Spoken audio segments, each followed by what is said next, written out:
네, 오늘의 다섯 번째 소식은 5위입니다. 운명의 날이 곧 다가옵니다. 이재명 민주당 대표의 배우자 김혜경 씨의 이 선거법 위반 혐의 1심 선고가 다음 달 14일에 나옵니다. 그러니까 제1야당 대표 부부가 하루 차이로 이 선거법 재판 1심 선고를 나란히 받게 되는 셈입니다. 네. 네. 네. 카드 갖고 있어, 복화. 네. 농약권. 그걸로 너 긁어서 금액만 나오면서 카드랑 영수증 갖고 와. 내가 한 번. 알겠습니다. 걔는 26,000원 1인분 따로 할 거야. 그러니까 너는 12만 원 안 채워도 되고. 사모님 것만 그 캠프에서.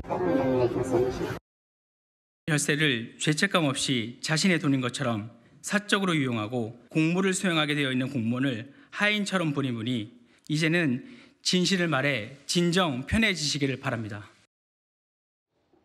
이재명 대표의 선거법 위반 이 혐의 선고가 11월 15일로 먼저 잡혀 있었습니다.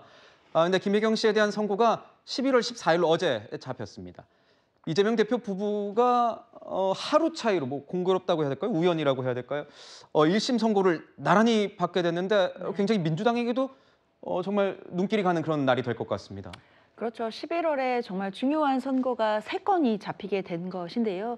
원래 사실 김혜경 씨에 대해서는 그동안에는 선고가 좀 더 앞당겨질 가능성이 있었긴 합니다. 네. 왜냐하면 결심 공판 자체가 한번 또 됐다가 다시 또 변론이 재개된 이런 부분들이 있었기 때문에 조금은 이제 11월까지 올 거라고는 좀 예상하지 못했던 부분들도 있지만 뭐 어찌됐든 이제 결심은 이제 한 차례 남은 상황이고 선고기일이 11월 14일로 잡혔기 때문에 뭐 공교롭게도 뭐 이재명 대표의 1심 선고와 하루 차이가 나는 지금 상황이 되기는 했습니다. 다만 뭐 이게 시기적으로 뭐 하루 이틀 안에 어떤 선고가 난다라고 해서 뭐 정치권에 미칠 파장에 영향을 미친다 저는 그렇게 보지는 않고요. 어쨌든 김혜경 씨에 대해서도 선고가 나고 그 판결 결과에 따라 나름대로의 파장이 있을 것이고 이재명 대표에 대한 1심 선고도 마찬가지로 정치적인 의미는 있을 거라고 보입니다. 다만 저는 이런 모습들 그러니까 이재명 대표의 배우자인 김혜경 씨는 지금 공직선거법 위반 그러니까 뭐 10만 원 정도 10만 원 상당의 뭐 식사비를 대신 내줬다 이런 것으로 인해서 기부행위로 지금 벌금 300만 원을 구형받고 계속해서 재판을 받고 있는 상황인데 비해서 김건희 여사에 대해서만큼은 지금 수사도 제대로 이루어지지 않고 뭐 기소 여부도 지금 계속해서 논란이 되고 있어 보이는 이런 모든 상황들이 저는 국민의힘에게 굉장히 악재가 될 것이고 그렇기 때문에 한동훈 대표가 앞서 이야기했던 국민이 납득할 만한 결과를 내야 된다라는 이야기도 한 것이라고 저는 생각합니다. 야당 대표 부부의 이 선고 결과와 이 김건희 여사의 사법 리스크까지 같이 뭉뚱그려서 이제 말씀을 해주셨는데 김혜경 씨의 수행비서로 지목된 전 경기도청 별정직 공무원이 있습니다. 이 배모 씨인데요. 증인으로 나왔습니다. 관련 영상 보겠습니다. 배모 씨는 성남시장 선거 때 만나서 오랜 시간 알고 있었던 사이입니다. 오랜 인연이다 보니 때로는 여러 도움을 받았습니다. 내가 지금 이재명이랑 김혜경을 지금 모시는 마음이 돼 있는지 그거부터 좀 장착을 해요. 어려워야 돼. 왜 진술 배치되는 식으로 이야기하셨던 거예요? 사모님 팀 없었다는데 맞나요? 한 번만 확인해 주세요. 네, 재판부가 이렇게 물었습니다. 김혜경 씨가 밥을 사주는 게 선거법 위반이다. 문제가 된다는 걸 알고 있었다고 생각을 하냐고 묻자 배모 씨가 네라고 대답을 했습니다. 김혜경 씨의 선거법 위반 여부 인식 가능성을 명확하게 진술한 건 이번이 처음인 것 같은데 이거는 어떤 의미가 있는 겁니까? 박선민 최고위원님.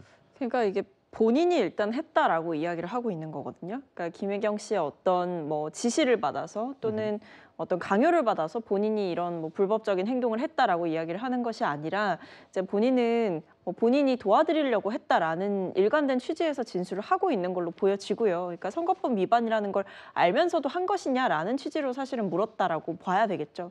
그러면서 이제 검찰이 그 질문도 합니다. 뭐 재판부에서는 뭐 오선 국회의원의 아내도 기부행위인지 몰랐다라고 하던데 이제 본인은 안다라는 것이냐 이렇게 질문을 하기도 하는데 어쨌든 배모 씨는 본인은 뭐 알고 있었다라는 있다라는 취지로 이야기를 한 것이고, 근데 네. 지금 저런 배모 씨의 발언 자체가 뭐 그동안 이야기해왔던 김혜경 씨의 진술과 상반된다 이렇게 보기는 어렵다고 봅니다. 네, 배모 씨의 아까 발언은 검찰 수사가 계속되고 있는 상황이라는 점도 말씀드리겠습니다. 앞서 이 배모 씨는 해당 사건에 대해서 징역 10개월 그리고 집행유예 2년을 확정받았습니다. 공범으로 지목된 이 배모 씨의 진술이 서정훈 변호사님, 이 김혜경 씨의 어떤 형량에도 뭔가 영향을 미칠 수 있는 겁니까? 어떻습니까? 그렇죠. 이게 공범인데요. 저는 이 재판을 보면서 배모 씨하고요. 그다음에 오선 국회의원의 부인요. 이 위정 문제는 반드시 따지고 넘어야 돼요. 배모 씨가 뭐라고 두 번 나왔거든, 정인요. 근데 자기가 법카를 쓰면 김혜경 씨가 그 현금으로 자기한테 줬다는 거예요. 근데 검찰에서 김혜경 씨 계좌를 다 보니 현금을 인출한 흔적이 없다는 거예요. 현금으로 다 준다는 게 말이 됩니까? 이 위정도 따져봐야 되고요. 오선 국회의원의 부인은요, 3번을 만났는데 그때마다 n분의 1로 자기가 현금을 내고 계산했다고 했는데 우리 그 재판부에서요, 식당에 그 결제기 있잖아요, 포스 결제기요. 이걸 상세하게 받아봤더니 현금 결제 내역이 없다는 겁니다. 경기도 법카라는 게 분명한데 이걸 현금으로 n분의 1로 나눠가지고 했다고 6월 3일에 누가 정언을 했어요. 저는 오선 국회의원의 부인의 위정, 그다음에 배모 씨 위정은 검찰에서 아마 수사할 겁니다. 이거는 이런 식으로 재판을요, 위정으로 재판을 끌고 가면 안 됩니다. 네, 이 경기도 법카와 관련된 내용은요, 아직 검찰 수사 단계에 있습니다. 방금 말씀하신 것도 뭐 경기도 법카를 무조건 사용한 것 같다라고 하시는데 아직 뭐 재판 결과도 아직 안 나온 상황이기 때문에 조금 더 지켜봐야 될 상황입니다. 이런 가운데 김민석 민주당 최고위원이 자신의 SNS에 이재명 민주당 대표의 무죄를 주장하고 나섰습니다. 야당 대통령 후보 부부라는 것 외에 이 고문적 대우를 받을 이유가 있느냐?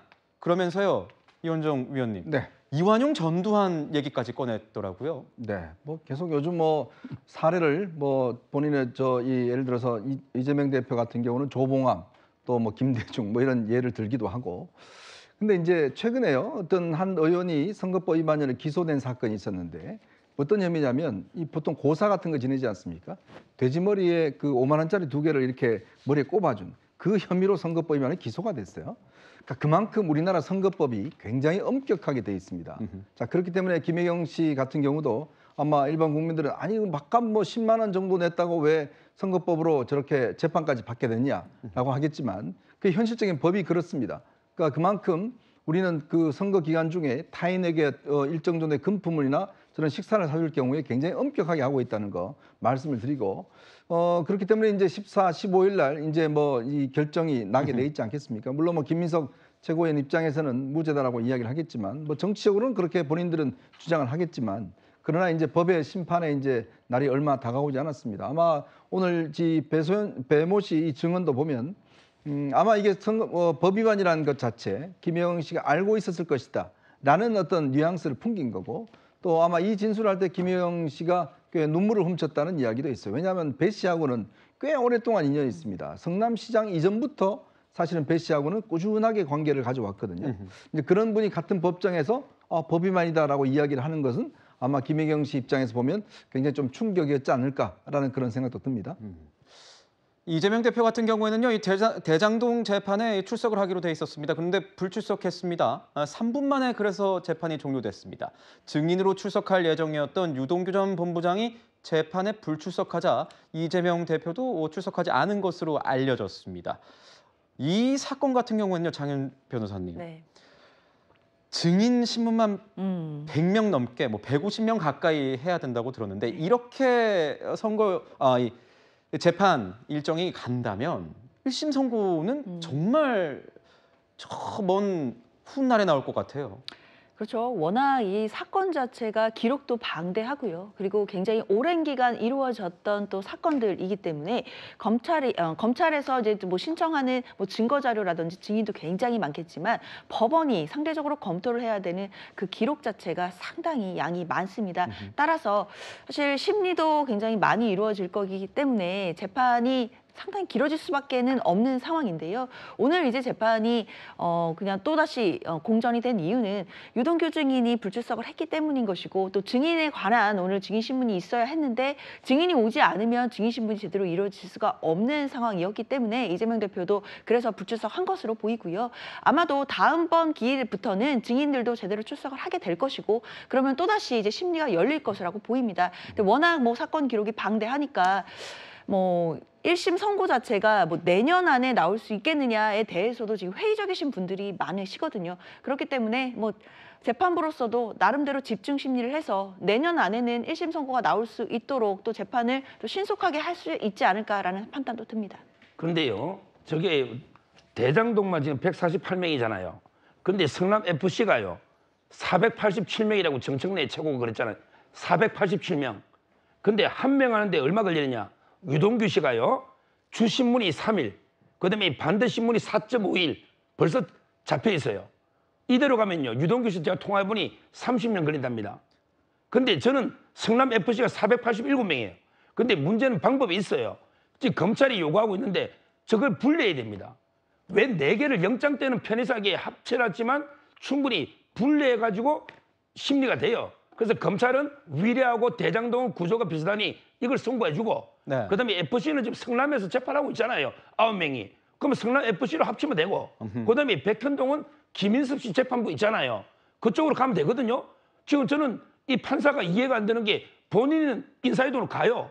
근데 이걸 분리해달라고 검찰이 그렇게 요구하는데 아직 안 하고 있잖아요. 저 쪼개야 됩니다. 안 그러면 이게 재판이 10년 진짜 몇 년 오래 걸립니다. 재판이 오래 걸릴 것 같기 때문에 일부 재판들은 뭐 분리해서 병합하고 이런 과정을 좀 거쳐야 된다는 의견을 주셨습니다. 이런 가운데요. 지난 4월 총선에서 당선된 이 현역 국회의원 14명이 공직선거법 위반 혐의로 재판에 넘겨졌습니다. 이 공직선거법은 선거범의 재판, 그러니까 1심은 6개월, 2심과 3심은 각각 3개월 안에 끝마쳐야 한다고 규정하고 있는데 박성민 최고위원님.